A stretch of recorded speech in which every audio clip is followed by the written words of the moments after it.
Hello, everyone. I'm Carl Whitaker, one of the rotating hosts of the RealPage Multifamily Talks Podcast. We're glad you're with us this morning or this afternoon, whenever you're choosing to listen. You're about to hear an interview I had with Robin Young, head of research at Buildium, and we had a really wonderful conversation that spans all the way from what type of research she's doing at Buildium, all the way to some advice she would give young researchers starting out, and even talked a little bit about some of her research interests outside of the space. So we hope you enjoy the next 45 minutes or so, and hope to stay connected with you going forward. All right. Well, Robin, thanks so much for joining today. This is our inaugural Multifamily Talks podcast session, or at least the one that I've hosted. So really grateful to have you on today, and really excited to dive into some market trends. I know you've got some exciting stuff to share that we'll get to here in just a second. But before we even get started, obviously, I think it makes the most sense if you give just a quick introduction. Who are you? What's your role? And maybe even more broadly, what is the Buildium team up to? What do they do? Absolutely. Thank you so much for having me. Really excited to be here. So my name is Robin Young. I'm the head of market research for the Buildium team, Buildium being a part of the RealPage broader company. And so what Buildium does, we're a property management software company, and we're best known for striking a balance between being sophisticated and powerful on one hand, but also really intuitive and easy to use. So our customers tend to be on the small to mid-sized end of the range of company sizes, and we've been around since 2004, and I joined the team in 2016. Great. Yeah. So that's, what is that, 7 years, going on 8 years now? Yeah. I imagine you've seen some market trends change over the past cycle, maybe even 2 cycles now, depending on how you look at it. So just a couple. It's been a pretty boring period of time in the real estate market. It's interesting that you mentioned that, because I was talking to somebody the other day. When you look at that period from 2016 to maybe call it 2019-ish, I guess really pre-COVID, that was one of those periods where it was almost like no news was good news. You could just expect really steady fundamentals. There wasn't anything that was eye-catching, either on the upside or the downside. And then you compare that to the past 3 years, and it's just a total 180. Very true. Yeah, it was a good time to kind of come up in the real estate world and learn what things look like when they're normal, so that then when they became very abnormal in 2020, you could see the contrast, which was really fascinating from my perspective. Yeah, actually, that's a good question. Is that something that you encourage the folks that you talk to? I know from our side, and we'll talk a little bit about how our roles overlap and how they differ here in just a second. But we've encouraged for the past couple of years now, really since 2020, and particularly 2021 and 2022, we've encouraged groups to not use the past 3 years as a baseline for really anything. It's just so hard to compare the ups and downs that the market saw. So is that something similar that you see in y'all's client base of, maybe look to that pre-pandemic period as a better baseline? Or do you think that there's some baselines today that are maybe a more fair comparison? Yeah, so I'm not as much on the client side as you are in your role, but definitely, I would say I find myself comparing things to 2019 a lot. I find myself saying pretty often, do not get used to the way that the last 3 years felt. That is probably something that will never happen again in the length of our careers. And so, yeah, when it comes to establishing baselines, look back to 2019 as a good example. Yeah, that's a good way to frame it up. Just the idea that we'll never, in some ways, hopefully, but most likely, we'll never see the past 3 years unfold again in our careers or our lifetimes. And it's just such an interesting comparison. Now, to counter that, it makes our job really interesting in these periods, because there's just so much data to dive into and all these trends that we like to stay at the forefront of. Absolutely. Yeah. That's my favorite part of my job is being able to dig into the data, track how things are changing over time, having that historical view on things. Yeah, we're definitely in a privileged position to be able to do that. Yeah, amen to that. We are indeed in a privileged position to be able to compare and look at all the data and how rich the data set is. So you and I have caught up a little bit previously. We have a standing one-on-one we do each quarter. And I guess it was about 3 quarters ago, we got to dive into a little bit of both of our backgrounds. Curious if you could share a little bit of your background with the audience here. How did you get into your current role? What does that path look like for your entry into what is now a prestigious role of head of research? Definitely. Yeah. I find this part of the conversation absolutely fascinating because your story is really interesting too.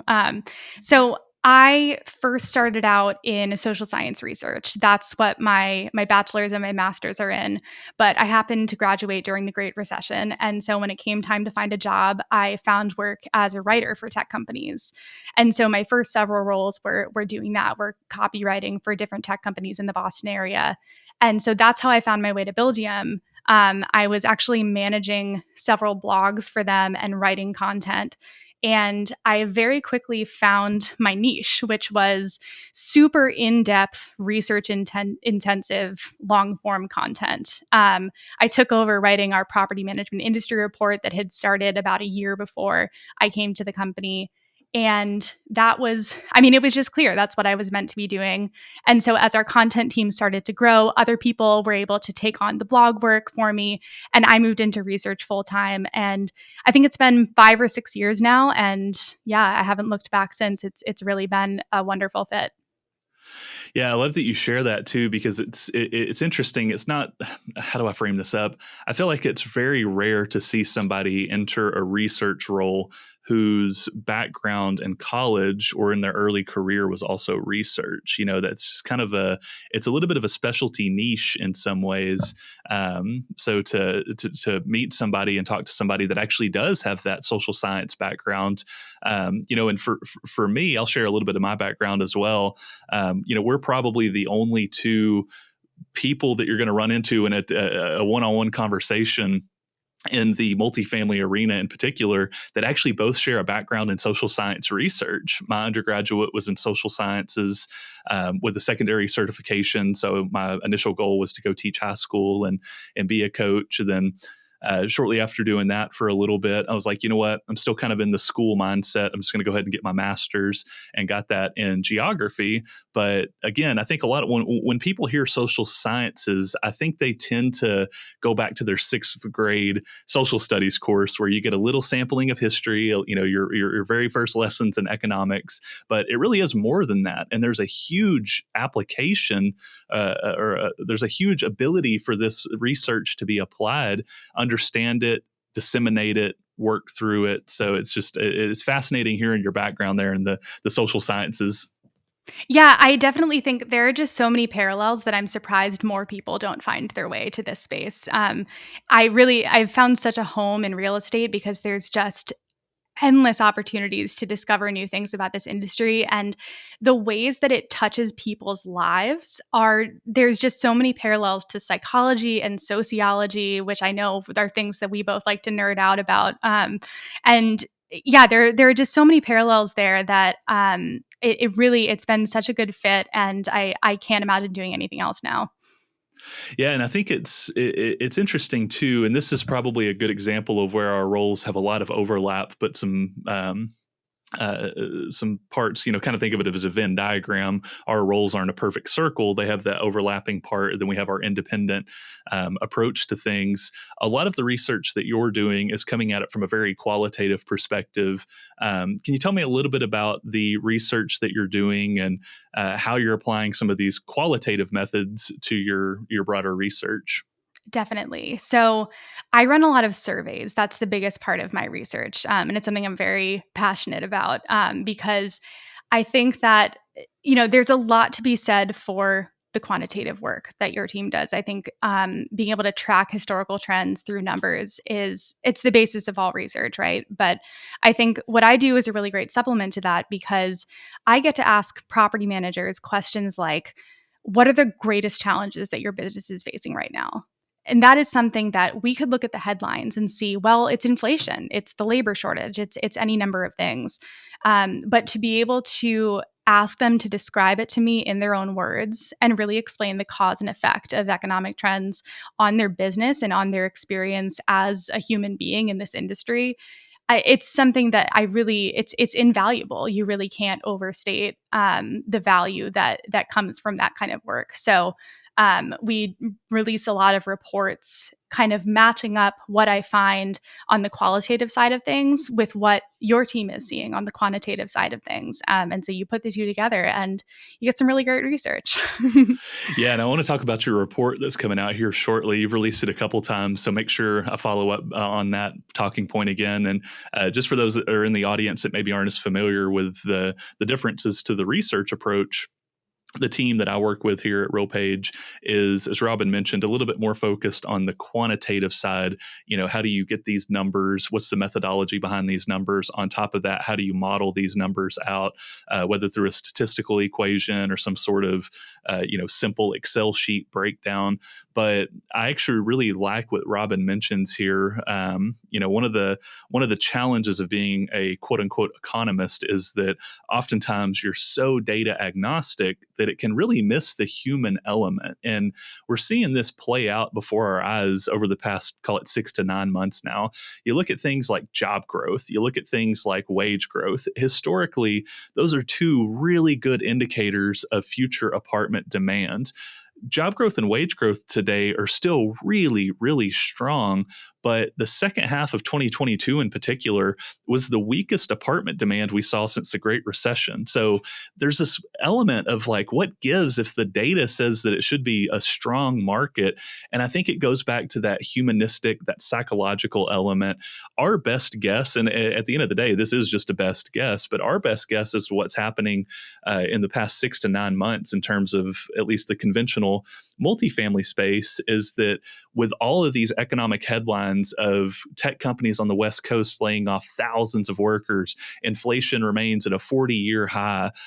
You hear all these negative headlines. Interest rates are now up, at their highest and fastest rate in many, many, many years. Altogether, this creates a very psychological impact where a person forming a new household says, "Hey, maybe right now is not the time to go move out on my own. In fact, maybe right now is the time to go move with a roommate or move back home with mom and dad."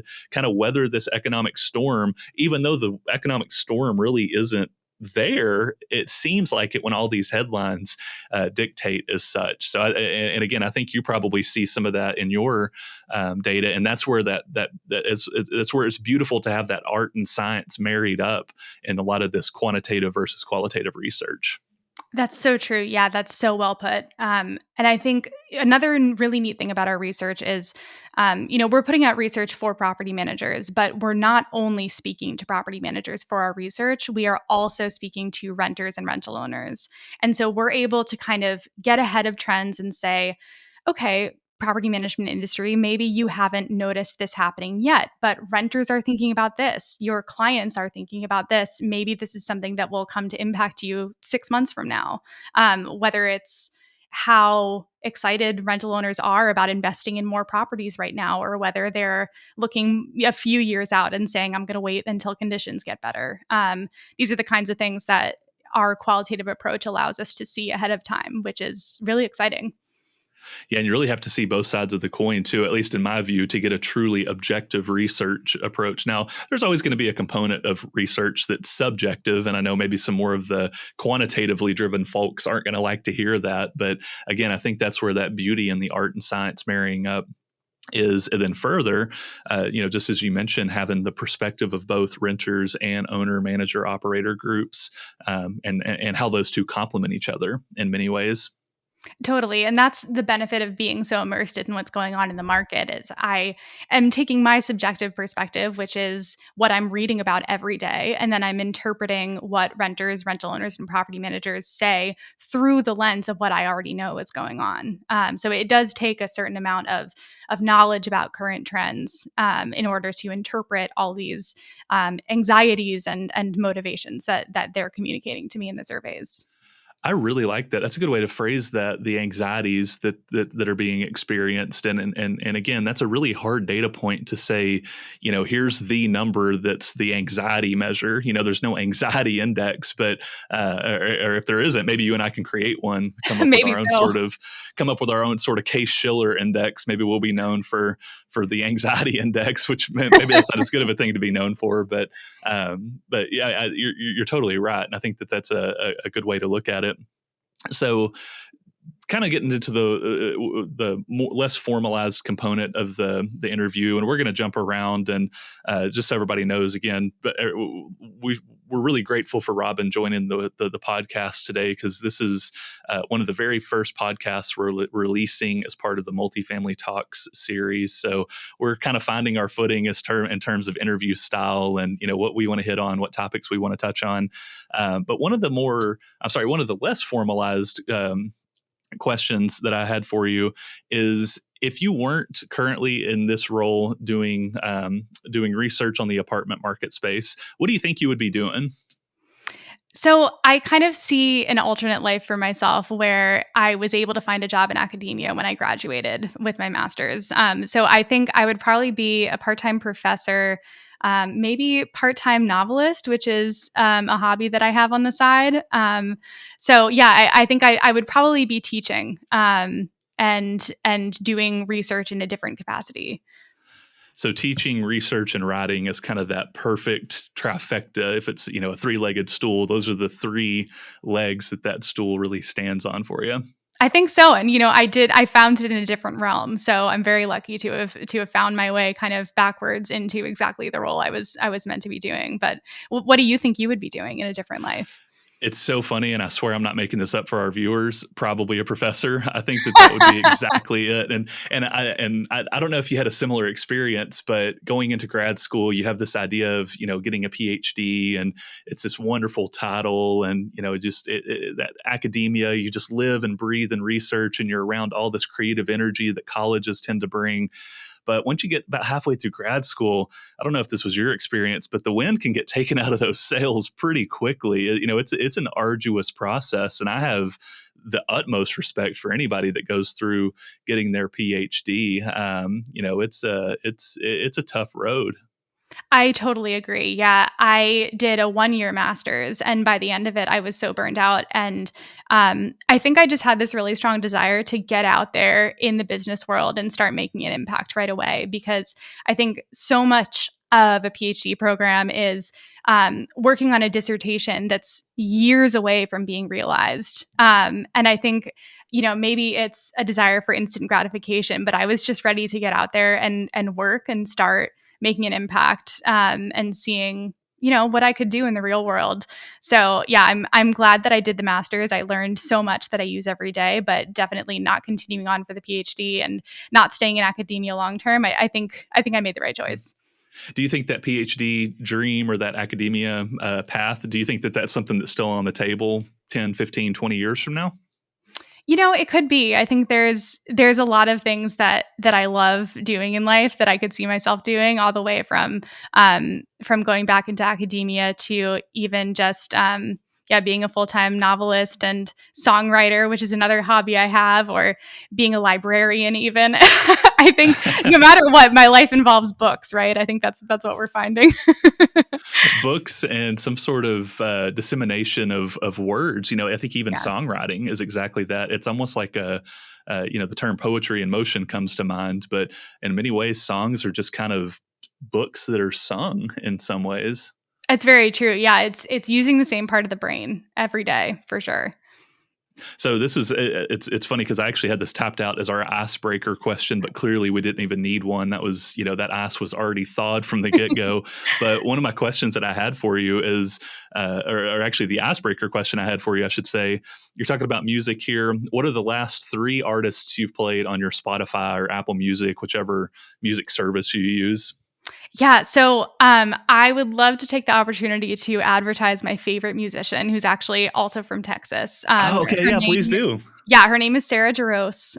She is an Americana and bluegrass musician. She is truly the best of the best. So absolutely recommend looking her up. She is my top played artist 100% of the time. And then also I've been listening my way through Taylor Swift's back catalog as she has been re-releasing her old albums and re-recording them. She's somebody who I just admire so much as a songwriter. She is the songwriter's songwriter, as they would say. Just her innovation, her prolific production of new songs. She is just, you can't beat it. So those are my top 2 most played artists. I don't have a number 3, but they consume 100% of my my listening time. Well, I like that too, that there's, the big name, arguably the biggest name in music right now. Just kind of as a sidebar, I saw something that the publication escapes me, but basically this idea that Taylor Swift is helping inject incredible economic growth in some of these local markets because her concerts being there. And that's as part of that further sidebar, I went and saw Dead and Company in San Francisco a couple weeks ago, and I saw that I think it was the San Francisco newspaper, which again the name escapes me. They estimated that concert, a 3-day concert in the city, injected something like $31 million into the economy. Wow. I can only imagine what the Taylor Swift shows are doing with literally twice as many people going to see those shows. But I know I've loved reading Taylor Swift's name in Wall Street Journal headlines lately. That's been fantastic. So have you had a chance to see Taylor Swift yet in concert, or is that not necessarily your preferred venue? She's selling out big stadiums. Is that not your preferred venue, or would you prefer to see Sarah? I think you said Jaros is her name. Yep. Okay. Yeah, Sarah Jaros. Yeah, I'm more on the small singer-songwriter venue type of scene. Yeah, anything that requires sitting in traffic for several hours before and after a show is not so much my scene. Yeah, I'm more like a like a back alley venue type person. So yeah, no Taylor Swift concerts for me, but I am blasting it over here in my house. Yeah, I agree. The big concerts can be good, but there's something to be said about that je ne sais quoi, if you will, of the smaller, intimate venue. Especially before somebody gets really big. If Sarah Jaros ends up following the path of a Sturgill Simpson, who started out in that bluegrass Americana that's now blossomed into a singer songwriter that is headlining bigger festivals, it's really cool to follow them along that path, and obviously you're rooting for them. Totally. Yeah. I count myself as one of those people who's good at discovering new artists before they're big. And then I love watching them get big. So yeah, Sarah Jaros is well on her way there.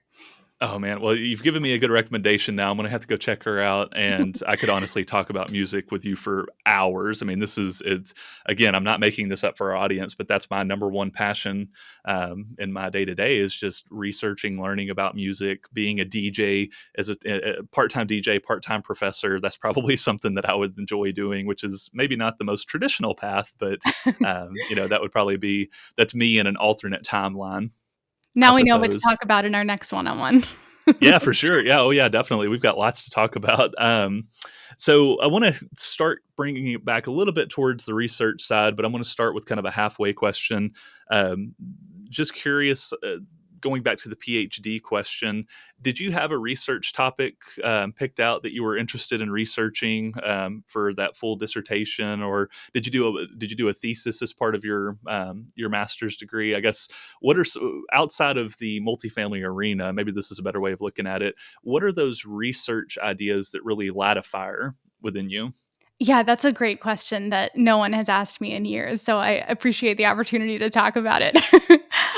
So my interest was actually in love. I wanted to study the science of love, what draws us to certain people, what in our backgrounds sort of sets us up for certain types of relationships.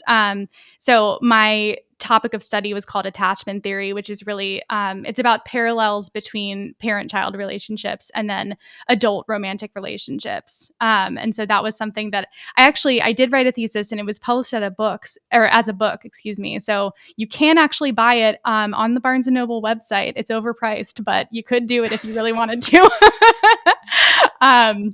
But yeah, it's something that still interests me. My bookshelves are still covered in books about the science of love and attachment. So that was what I planned on spending my life studying if it wasn't real estate. Wow, that is fascinating. I actually had no idea about that, and that is, and I'm not just saying this for lip service. That is one of the coolest research ideas I think I've ever heard. And I did something similar where grad school did a thesis route, talked to some really cool research, or some folks doing some really cool research. But that is fascinating. I think so too. Obviously, I was willing to spend my life doing it. Yeah, I'm as a way of kind of playing out that part of my life that didn't get to reach fruition, I wrote a novel about a woman who researches this topic so that I could have an excuse to still get back into it and think about what that would have been like as a career. Oh man, you're giving our viewers or listeners, I guess it feels weird. I'm so used to doing webcasts that I default to viewers, but you're giving our listeners some really neat stuff here. And I'm truthfully, even putting the podcast aside, I might reach out to you later and just see if you can point me towards those pieces of literature or research, because I'm actually really interested in reading that. Absolutely. I would be happy to make recommendations. Seriously, thank you for sharing that. It's so cool. I really appreciate you taking that little sidebar. So, if we get back into the multifamily arena, what are some trends that you're seeing in your research right now? Maybe you can summarize it and call it 1 to 3 trends, but what are some things and topics you're seeing that you think the rest of the world needs to be keyed in on? You talked about loving finding artists before they blow up and become big names. What are 2 or 3 of those trends in your research you're seeing that 2 years from now we're going to say, hey, we should have been listening to Robin from the get-go? Yeah. So I think when it comes to property managers, what I'm seeing is they're always focused on growth, right? Like expanding their portfolios is always among their top 3 goals, if not number one. And what I'm seeing right now is beginning signs that property managers are relying on different tactics to grow than they have in the past. And I'm not sure if this happens in the multifamily space or if this is something that's unique to my sector, which is small and mid-sized property management companies. But I'm seeing that owners are a little more reluctant to be purchasing properties in the current market. It's just, if you're looking to achieve a certain cap rate, it's a little harder to do right now, as we all feel. And so property managers in my sector are starting to say, okay, I normally do long-term rentals. What if I expand into short-term? Or I normally do rentals. What if I expand into associations? So they're kind of broadening the type of growth, the venues of growth that they're willing to embark on. And then they're also looking at acquiring other companies' portfolios, which is something that I think, for years now, we've seen consolidation of the industry, these larger companies acquiring smaller companies, but smaller companies are thinking about it too, which is kind of interesting. So that's one trend. Another trend is I'm seeing a big focus on resident retention right now. And this is something that you and I had talked about a little bit because I think we both agree that there's a psychological component to this where there are so many new units coming onto the market that any property manager is looking at the market and saying, residents have more choices. What can we do to make sure that our best renters continue renting from us instead of looking around?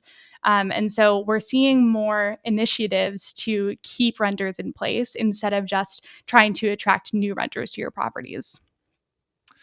Yeah, and I can echo from the conventional marketplace side, and actually 2 comments there. I'll just make a little mental note of that. But a focus on retention is huge right now in the conventional space, and in fact, I would say that entering the back half of this year, especially as property owners and managers get into budgeting season, I think that that's going to be arguably one of the 3 trends that you see as a key influence dictating the near term future.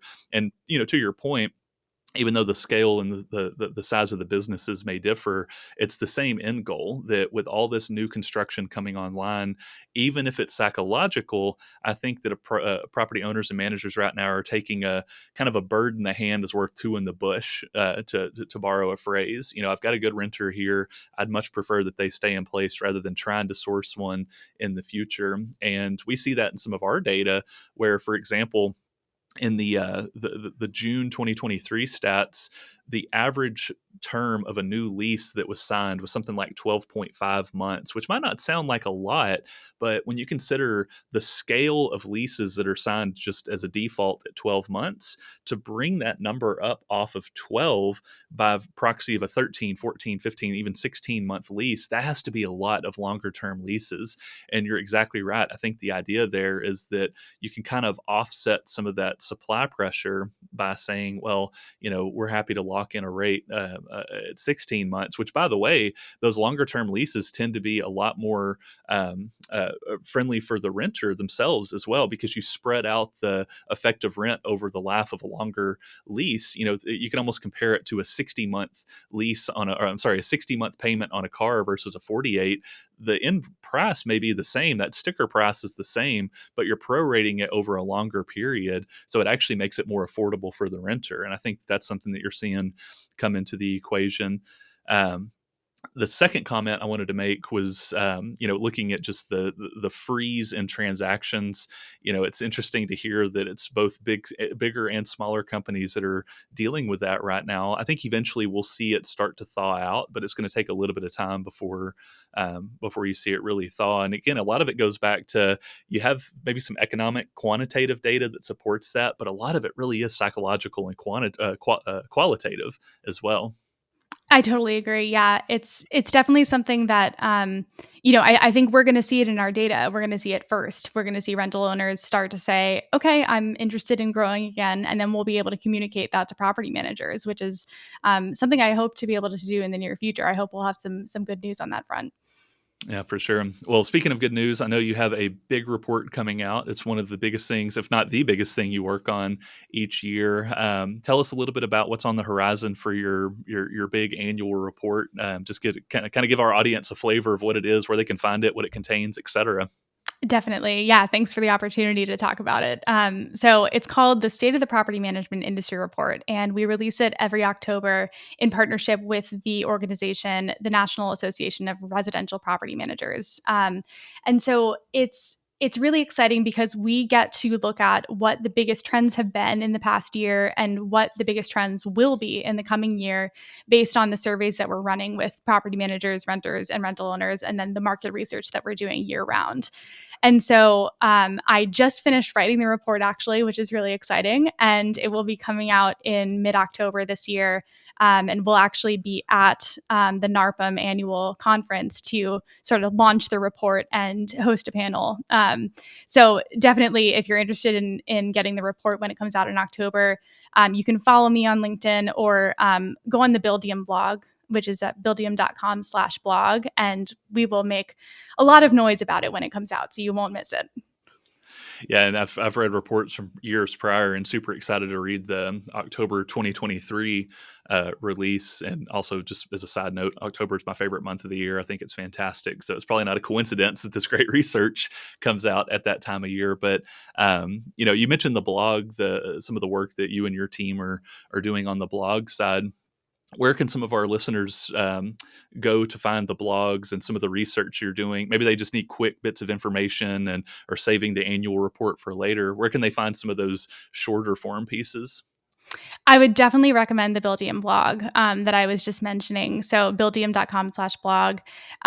We have a really fantastic content team that's putting out content every day. And so if you're looking for really practical information, as well as the kind of thought leadership that I work on for the property management space, that is your place to go to. And then definitely feel free to connect with me on LinkedIn as well. I'm publishing all of the research that we put out on there to make it easy to find. So would be happy to connect with people on there. Yeah, that's fantastic. I'll tell you too that LinkedIn has really surprised me over the past, call it 18 months now. I always kind of saw it as more of like a professional Facebook. I didn't really put a lot of stock in it, but I started investing a little bit more time in LinkedIn lately, and it's a really, really good resource to not only disseminate knowledge, but to gather inputs from other people. And you see folks such as yourself put out some really wonderful stuff on LinkedIn. And in some ways, I think it's got a lot of untapped potential for the market research space in particular. It's a great way to deliver digestible bite-sized pieces while also still opening the door for those much longer form, whether it's something as simple as providing a link, it helps funnel a little bit more traffic without being overly salesy either. I think you and I are in this interesting spot too, where a lot of the research we do gets featured, but we're certainly not salespeople. I mean, maybe I can only speak for myself, but I'd probably be the worst salesperson in the world. I don't have a salesy bone in my body. But LinkedIn has really been this nice avenue And maybe for folks that are interested in the market research space, or perhaps if we have just by off chance, maybe some listeners that happen to be in college and stumbled across this, I think LinkedIn can be a really good way to grow your network, but also feature some of your research and tap into really a breadth of knowledge. Yeah, LinkedIn is definitely, I consider it yet another avenue for finding out what's going on in the market. I have my newsletters that I read every morning, and then I checked LinkedIn. And the thing that I've done that's really allowed my feed to be such a helpful place is whenever I see the name of a real estate economist, I follow them on LinkedIn. And so everything that I see in my feed is from these people that over the years have I've been impressed with something that they put out, and now I get to see everything that they're continuing to say in the industry.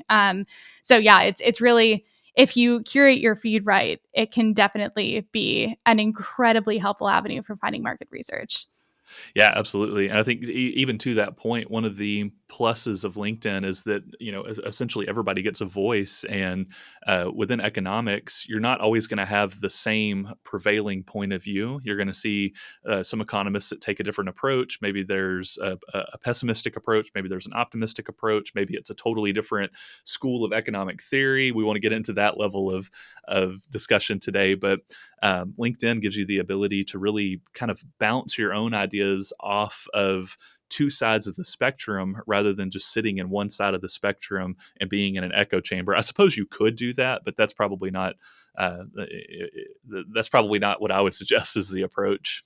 That's no fun anyway. It's interesting to see everybody's varying takes on whatever's going on, whether it's, whether the Fed will increase rates again, or it's interesting to see a dialogue happening, and disagreement is a part of that.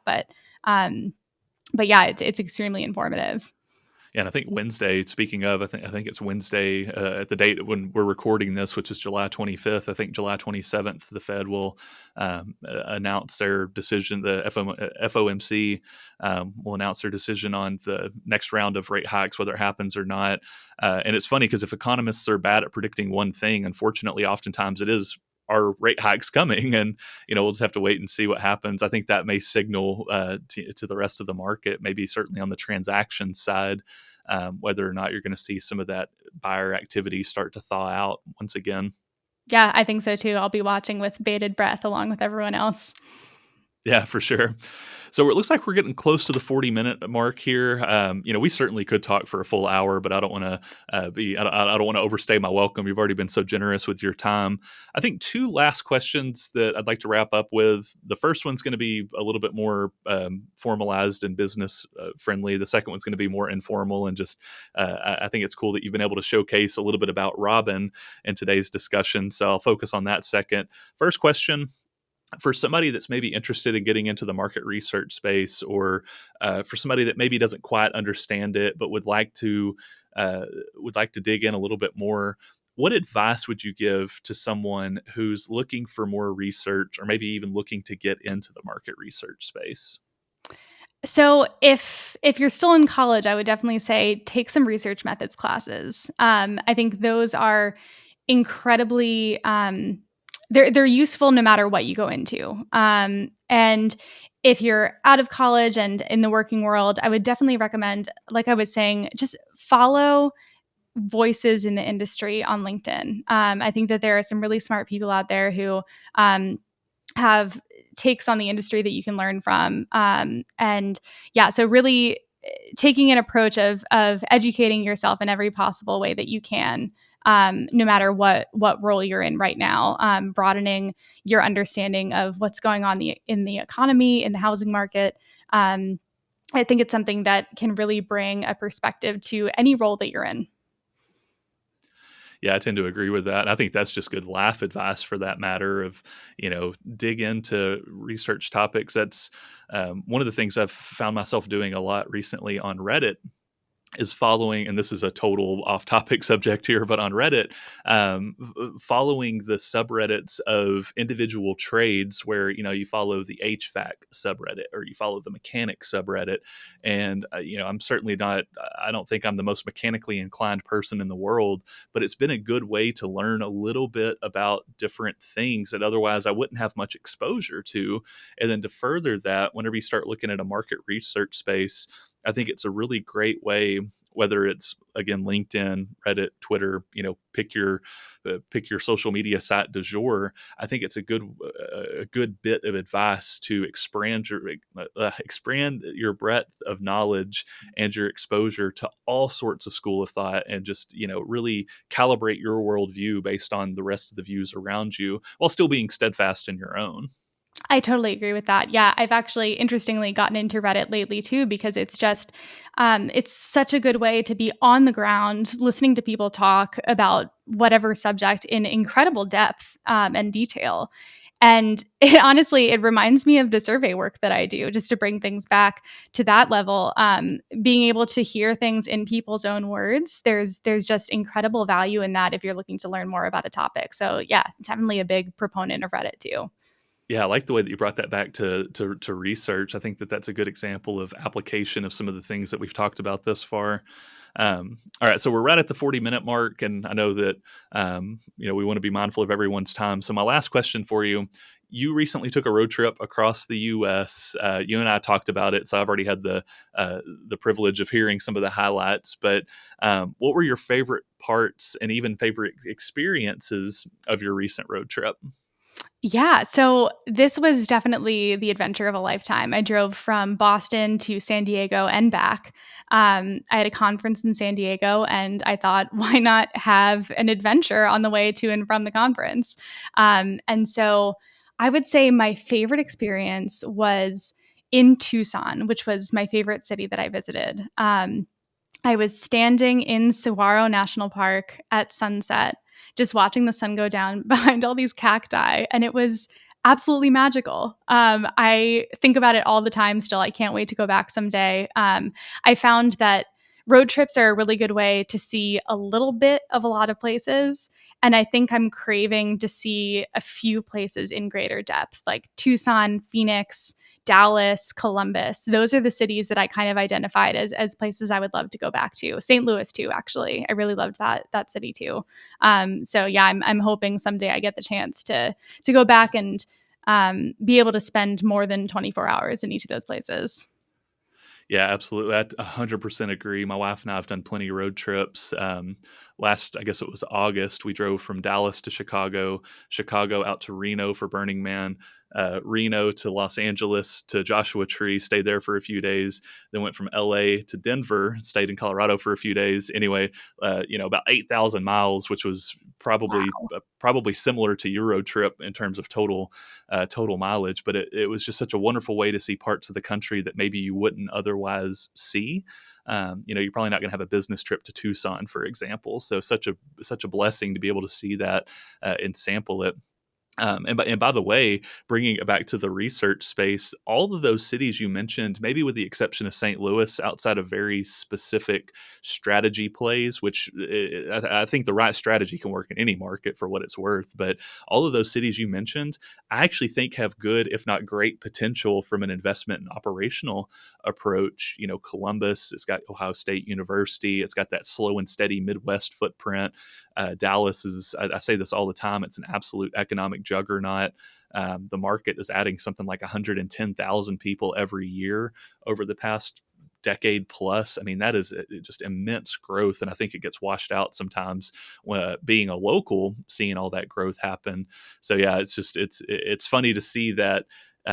It's funny to see a market from a boots on the ground perspective, which, by the way, would probably be my advice for anyone interested in the market research space. If you get a chance to go to a market, you have to see it on the ground, and then you'll kind of see how I said this earlier, but the je ne sais quoi of an area really can come out somewhat in the numbers, but a little bit more than just the numbers. Sometimes there's more there than meets the eye. And San Diego is probably my favorite city in the country. So I think that's Oh, just wow. that's a cool spot to end up at on your road trip, but that's a total cross country road trip. So thank you for sharing that. And that's really, really neat that you got a chance to do that. Absolutely. Yeah. I wish I could say that I saw San Diego, but I was in a conference venue the entire time. So I have to go back there too. Yeah, it's tough whenever you're there for a business trip, just because, like you said, you're usually kind of tethered to one spot there. So I guess with that, we're just about done. Any last thoughts or anything that you want to touch on before we let our audience go? And hopefully some folks are listening to this on their own sort of once in a lifetime road trip. That would be fantastic. Yeah, if this is what you're listening to on your road trip, great job. You've chosen well. No, I think that just about does it for me. Thank you so much for this opportunity. This was so fun. Perfect. Well, always a pleasure to talk to you, and I'm sure we'll be keeping up with each other over the next few weeks. But folks, Robin Young, everyone, head of research at Buildium, be sure to follow her team's research, her research. It's fantastic. Definitely look towards October for the State of the Industry report, because it's truly one of the best reports I can recommend out in the market for any sort of economic and sector research. So definitely be sure to take a look at that. Thank you so much. Yeah, looking forward to connecting with people on LinkedIn. All right, thanks, Robin. Thanks for joining us for another episode of Multifamily Talks, a RealPage podcast. As always, the views expressed are those of the individuals participating and not those of RealPage.